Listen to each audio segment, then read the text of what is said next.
Zoti I tregoi halalet e haramet për të treguar edhe se çdo komb e çdo njeri ka një exhel, minutë të fundit, e cila as nuk vonohet e as nuk shpejtohet e prandaj për t'i nxitur njerëzit që të kryejnë detyrat e veta, Zoti urdhëron e thot: "Oli kulli ummetin ajal, fa idha jaa ajaluhum la yasta'khiruna sa'ata wa la yastaqdimun." Çdo umet ka një exhel të caktuar te Zoti dhe kur atyre t'u vi exheli nuk u vonohet dhe nuk shpejtohet as një minutë. Prandaj çdo popull e çdo njeri mbaron në kohën e caktuar dhe s'është e mundur që dikush të vdes para ose pas asaj kohe. Fahri Raziu thot se ky ajet mund të ketë ardhur për dy gjëra. 1. Për çdo kom që përgënjeshtron profetët, ka një kohë të caktuar për zhdukjen e atij kombi dhe kur të vi ajo kohë s'është e mundur të vonohet as edhe një minutë. Sipas këtij kuptimi ajeti I frikson popullin e Mekës dhe I thot mos kërcënoni se nuk ju vjen dëshkimi në atë çast që përgënjeshtroni pejgamberin, sepse patjetër do të zhdukeni por në kohën e caktuar. 2. Ky ajet ka ardhur për të treguar se çdo njeri ka një minutë të fundit, ka një exhel që nuk I vonohet. Pra nën kuptohet prej ajetit se edhe I vrari për shembull vdes me exhelin e vet. Zoti I tregoi se çdo popull ka një kohë të fundit të caktuar për të treguar se për ata që I respektojnë detyrat, nuk ka frikë hidhërim në ahiret, Zoti urdhëron e thot: "Ya bani Adama imma ya'tiyannakum rusulun minkum yaqussuna alaykum ayati, faman ittaqa wa aslaha fala khawfun alayhim wala hum yahzanun." O bita Ademit, kur t'ju vinë pejgamber prej jush të cilët ju tregojnë ajetet e mia për çdo që të ruhet e të ndreq moralin, s'ka as frikë as hidhërim. Përse? Sepse ata I kanë pranuar ajetet tona, janë ruajtur nga përgënjeshtrimi dhe e kanë ndrequr moralin duke ju bindur pejgamberve. Për të tillë njerëz në ahiret s'ka as frikë e as hidhërim. Walladhina kadhabu bi ayatina wastakbaru anha ulaika ashabun nar hum fiha khalidun. E ata far njerëzish që përgënjeshtruan ajetet tona u mbajtën me të madh dhe nuk I pranuan ato ajete, këta janë banorët e xhehenemit ku do të qëndrojnë për jetë. Faman adlamu mimman iftara ala Allahi kadhiba au kadhaba bi ayatihi ulaika yanaluhum nasibuhum min al-kitabi hatta idha ja'atuhum rusuluna yatawaffawnahum qalu أينما كنتم تدعون من دون الله قالوا ضلوا عنا وشهدوا على أنفسهم أنهم كانوا كافرين.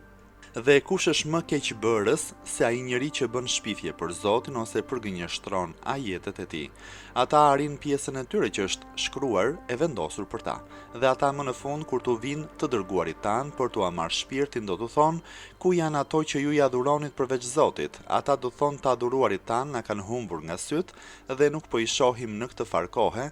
Ata dëshmojnë për veten e tyre se ishin mohues. Kuptimi: kush është e kush mund t'jetë më keqbërës se ai që I vë shok Zotit dhe I ngjit atij gjëra të tilla prej të cilave ai është plotësisht I pastërt. Kush është e kush mund t'jetë më keqbërës se ai njeri që përgënjeshtron argumentet tona që tregojnë njësimin e Zotit dhe Kuranin. Ja këta keqbërës që shpifin kundër Zotit ose që përgënjeshtrojnë ajetet e tij, marrin atë ndëshkim që është shkruar për ta në Lauhi Mahfudh dhe më në fund kur atyre t'u vinë melekët tan për t'u marrë shpirtrat, I pyesin si për qortim: "Ku janë ata që ju I adhuronit përveç Zotit? Thirrini ata që të vinë e t'ju shpëtojnë prej ndëshkimit." Por qafirët përballë kësaj pyetjeje do të thonë: "Të adhuruarit tan, pasi na nxorën nga udha e drejtë, tani na kanë humbur nga syt dhe zduken." Do të dëshmojnë me këtë mënyrë se ata ishin qafir. قال ادخلوا في أمم قد خلت من قبلكم من الجن والإنس في النار كلما دخلت أمة لعنت أختها حتى إذا اداركوا فيها جميعا قالت أخراهم لأولاهم ربنا هؤلاء أضلونا فآتهم عذابا ضعفا من النار قال لكل ضعف ولكن لا تعلمون. Zoti do t'u thotë qafirëve: "Hyni brenda në xhehenem edhe ju ndër popujt e kaluar para jush prej xhinëve prej njerëzve. Sa herë që të futet një turm, mallkon vëllezërit e fesë vet.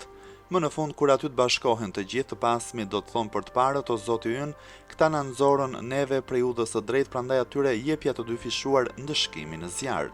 Zoti do t'u thotë se cili prej jush dy fish e ka ndëshkimin, por ju nuk e dini." وقالت أولاهم لأخراهم فما كان لكم علينا من فضل thadhukula dhe bebima kuntum teksibun. Edhe të parë do të thonë të pasmëve ju nuk kishin ndonjë privilegj mbi ne, përse neve të na bëhen dëshkimi dyfish. Ndijeni ndëshkimin e xhehenemit si dënim për punët që keni bërë. Shpjegime. Fahri Raziu thot se për thënien e përmendur në fillim të këtij ajeti disa kanë thënë se ajo është fjalë e një meleku me lejen e Zotit, por e vërteta është se atë fjalë do t'ua thot vetë Zoti atyre që i kanë vënë shok atij. Kanë bërë shpifje kundër tij dhe kanë përgënjeshtruar ajetet e pejgamberët e tij. Futi në xhehenem bashkë me ata qafir të njerëzve të xhinëve që kanë kaluar para jush. Fjala fi umemin ndër popujt është në kuptimin e fjalës ma umemin, do me thënë bashkë me popujt e kaluar. Ajeti tregon se futje qafirve në xhehenem do t'jetë grupe dhe jo të gjithë për një herësh. Fraza kullama dakhalat ummatun la'anat ukhtaha do të thotë ata që janë në xhehenem mallkojnë njëri tjetrin dhe secili do të akuzojë shokun të shfaqsojë veten dhe të njihet i pafajshëm.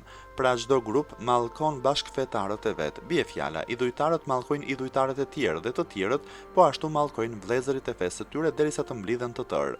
Atëherë ata që kanë hyrë më mbrapa ankohen kundër atyre që kanë hyrë më përpara dhe luten që tu dyfishohet ndëshkimi duke thënë se këta na kanë nxjerrë neve prej udhës së drejtë, prandaj le të vuajnë edhe një ndëshkim për atë punë.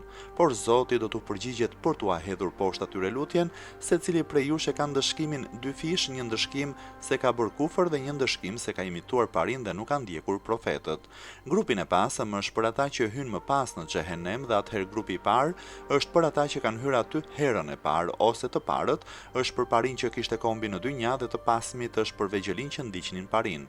Ose të parët është për ata që kanë kaluar më parë në atë fe, atëherë të pasmit është për ata që kanë imituar të parët, pra nën kuptohet se fëmijët do të ankohen kundër prindërve të vet.